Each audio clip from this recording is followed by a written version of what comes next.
influenced by what they are consuming. Most of you must have read, it was in the newspapers of the country a couple of months back. 30 states in the United States filed a case against the company saying you are the cause of the mental health issues of our youth. And these companies which are giving us all the social media programs and all those platforms. हम सब ने वो पढ़ा, हमने समझा, लेकिन हमने उसके बारे में कुछ नहीं किया. We need to raise their vibrations, send them home. Their power will go and raise the vibrations of their house. Now it's the other way around. जैसे आपने उनको सिखाया, don't burst crackers, they went home and taught their parents. वो parents बोलते थे नहीं नहीं दिवाली है शगुन, बच्चा कहता नहीं नहीं मैम ने बोला नहीं बजाना. Same, it has to go the same way now. अब वो संस्कार घर से सुनिए आएंगे, अब वो संस्कार स्कूल से घर जाएंगे क्योंकि घर में उनकी जरूरत है. लेकिन that means it will need to become a priority in school. Can I request you to keep both your hands in the front for 10 seconds and I'll just say out a few emotions and you choose which hand you are going to place it on. The left hand will be uncomfortable emotion and the right hand will be the natural emotion. The emotion which we call ye natural hai. And just raise your hand a little bit to see which one it is and don't look at other people's hands. Stress. Natural emotion जो लगेगी उस पे रखना है. Stress is natural or uncomfortable?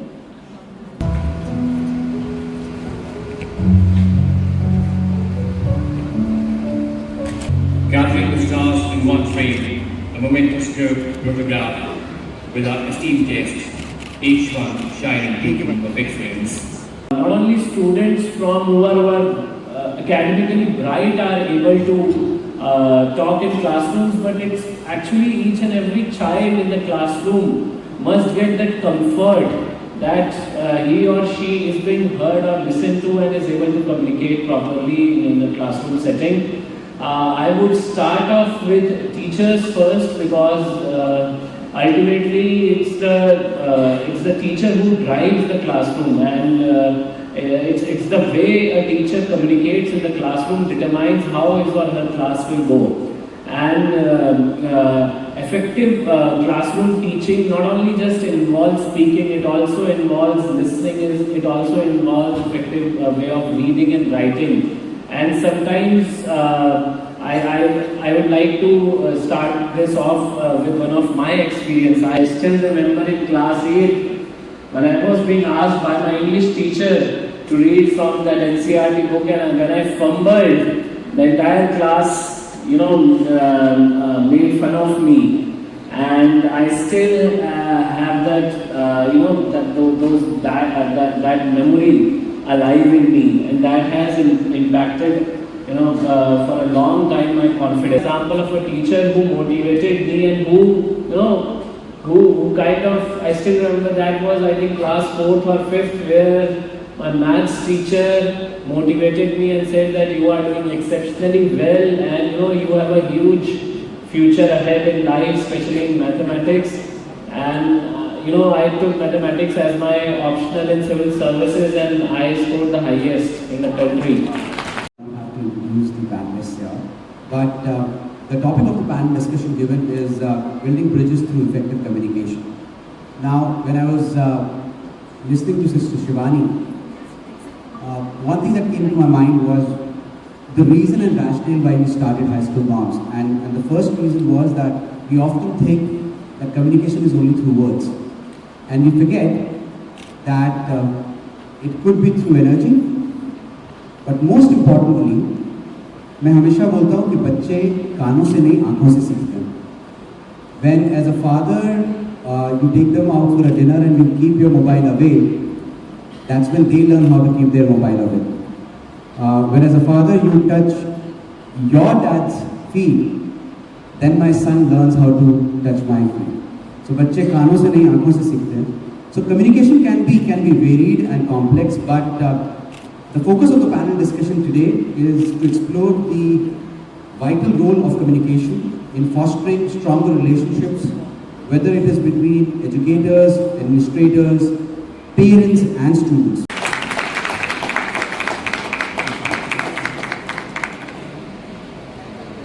Thank you for doing the honors, ma'am. I request Ms. Samita Sabharwal, Ms. Ritu Bedi and Ms. Aditi Mishra to kindly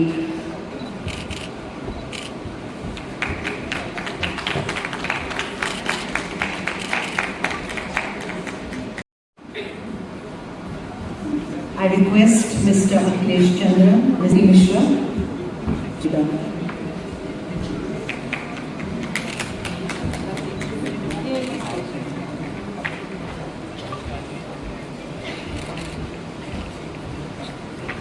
I request you all to kindly join the audience. It's an honor and privilege to introduce such a personality that is humble yet dynamic, as I just said.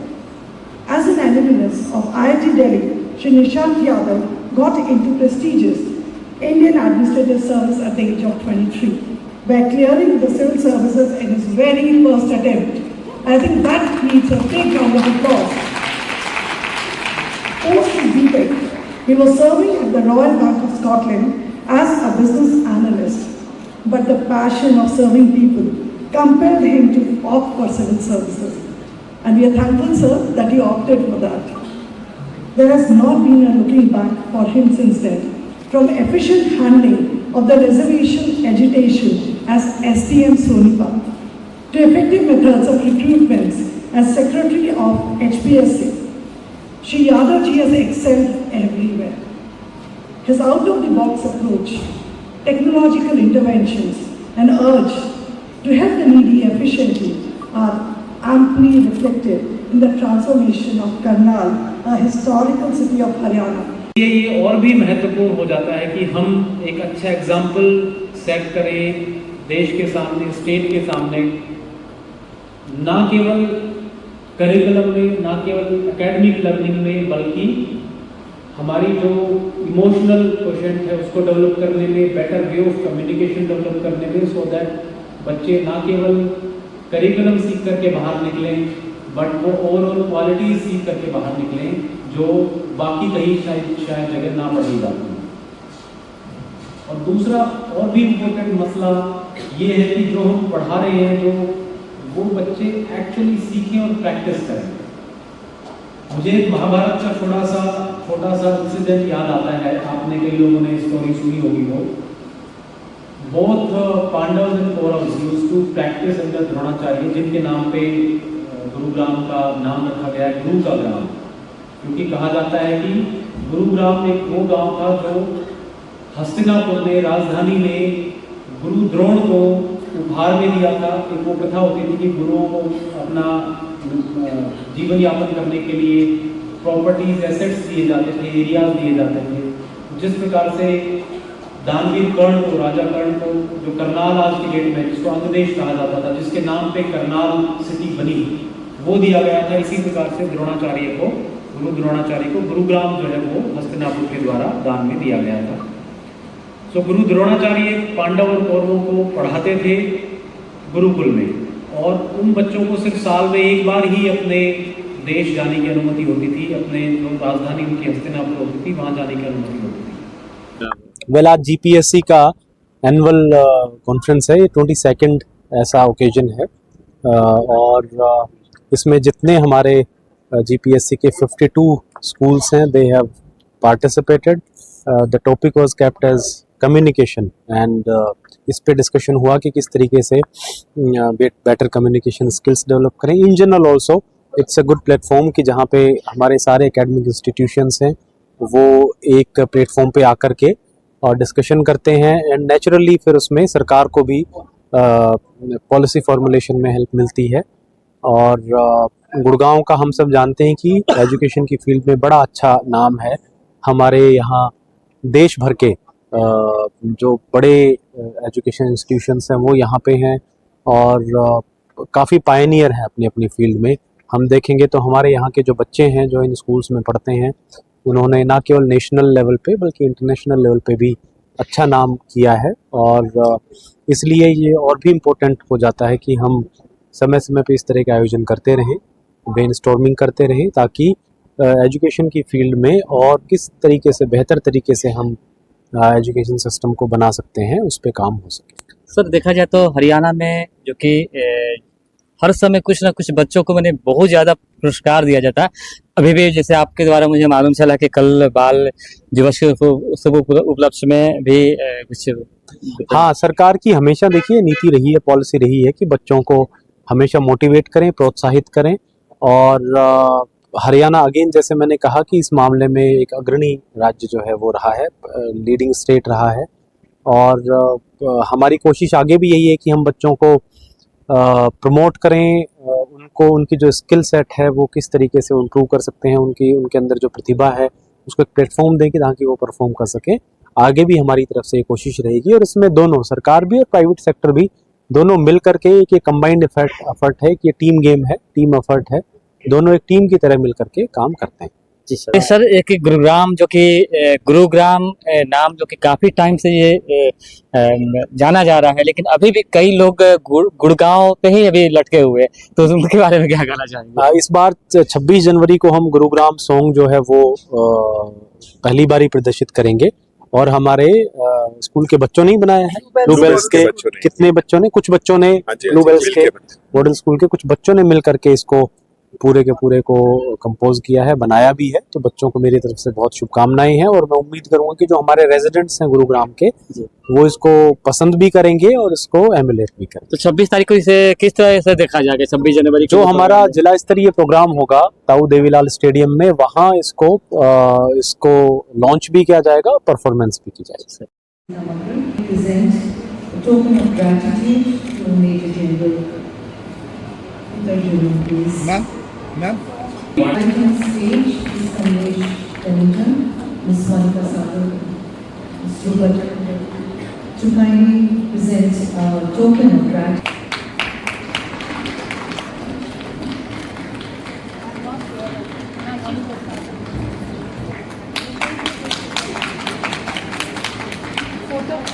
Thank you. And thank you for doing Coordinator for Prime Minister's Vision Program, प्रधानमंत्री कौशल विकास योजना। वीर Abdul stage पे आए हैं। Okay.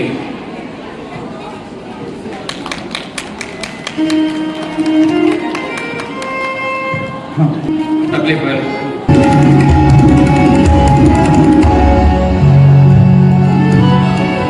Chupke Chupke रात दिन आंसू के ऊपर एक शेर याद आ रहा है कि किसी के एक आंसू पर हजारों दिल धड़कते हैं, किसी के एक आंसू पर हजारों दिल धड़कते हैं, किसी का उम्र भर रोना यूं बेकार जाता है। बेरुखी के साथ सुनना दर्द दे दिल की दास्तां, बेरुखी के साथ सुनना दर्द दे दिल की दास्तां, वो कलाई में पे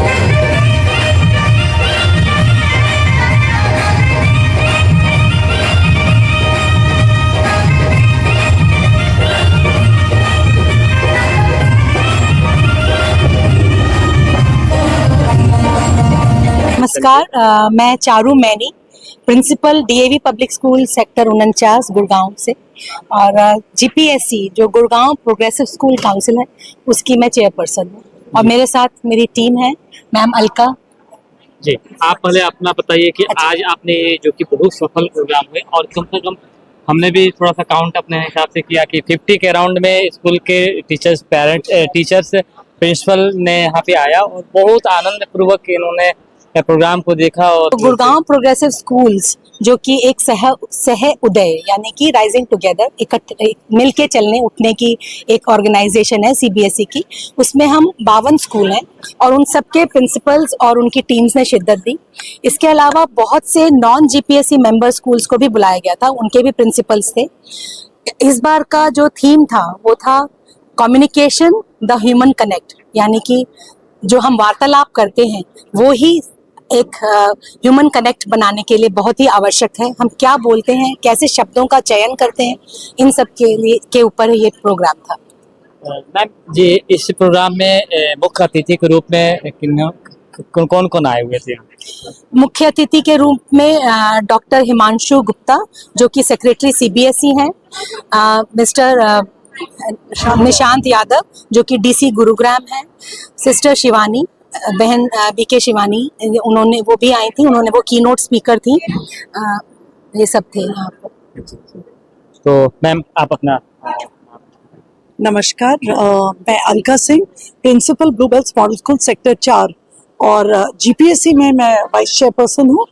और आज का प्रोग्राम हम सब ने मिलके मतलब सफल करा है। मैम ये इस प्रोग्राम को आयोजन करने में कितना टाइम लगा होगा और इस प्रोग्राम में क्या आपने थीम?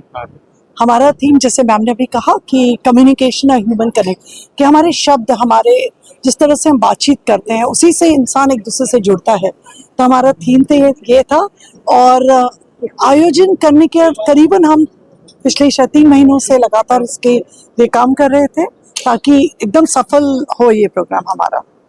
इस प्रकार का जो सफलता प्रोग्राम के मिलने के बाद आप लोगों को कैसा फील हो रहा है आज का? मुझे ऐसा लग रहा है कि ऊपर वाले को हाथ जोड़ के धन्यवाद करना चाहेंगे कि उनकी कृपा से और टीम वर्क की वजह से आज हम करीबन 500 लोग इस छत के नीचे थे और हम सब ने सीखा और आज शायद हमसे बाहर जाएंगे तो हम एक अलग इंसान बन के निकलेंगे। नाम रश्मि मलिक है और मैं प्रिंसिपल हूँ सलमान पब्लिक स्कूल गुरुग्राम की।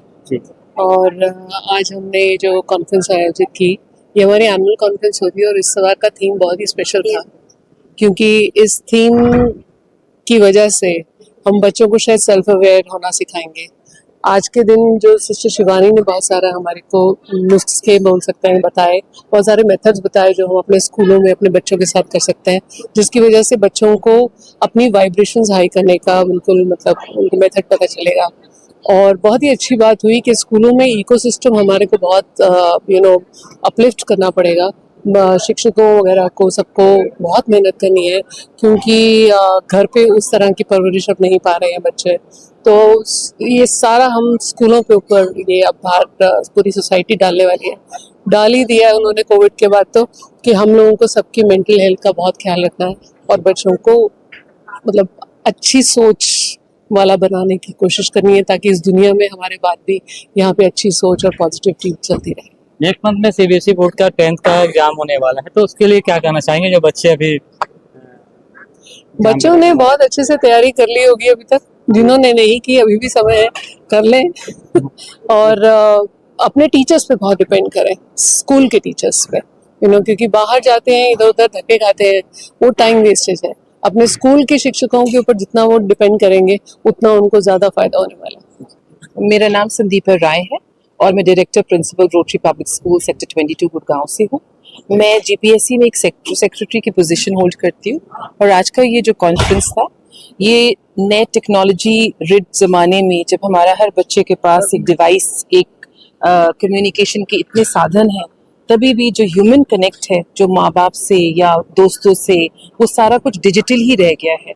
तो इस पे जो ये सबसे बड़ा एक मुद्दा है एजुकेशन में कि इन जो आने वाली पीढ़ियों को कि ह्यूमन कनेक्ट को कैसे हम सुधार सके, कैसे कम्युनिकेशन को एक पावरफुल टूल बना के अपना पर्सनालिटी और अपनी एवरीडे लाइफ स्किल्स को बढ़ाएं, इस पे ये चिंतन का विषय था। और आज मेरे ख्याल से जितने लोग भी यहाँ थे उपस्थित, सब ने बहुत कुछ सीखा क्योंकि हमारे पास डाइवर्स फील्ड से लोग आए थे, चाहे वो मेजर जनरल हो या कोई पर्सनालिटी कोच हो या ऑथर है, लॉयर्स, जस्टिस, सब ने अपना परिचय दिया और अपना अनुभव सबके साथ शेयर किया और साझा किया और इससे हम सब का लर्निंग हुआ। और जो सहोदय का थीम है राइजिंग टुगेदर, सब इकट्ठे राइज हो, मेरे ख्याल से ये हमारा पूर्ण हुआ, हमारा सपना। Thank you. ये जीपीएससी का 22nd एनुअल कॉन्फ्रेंस था, तो 22 से का मतलब ही है ये 22वां साल है, तो हर साल एक चिंतन का विषय बनता है, इस बार कम्युनिकेशन था।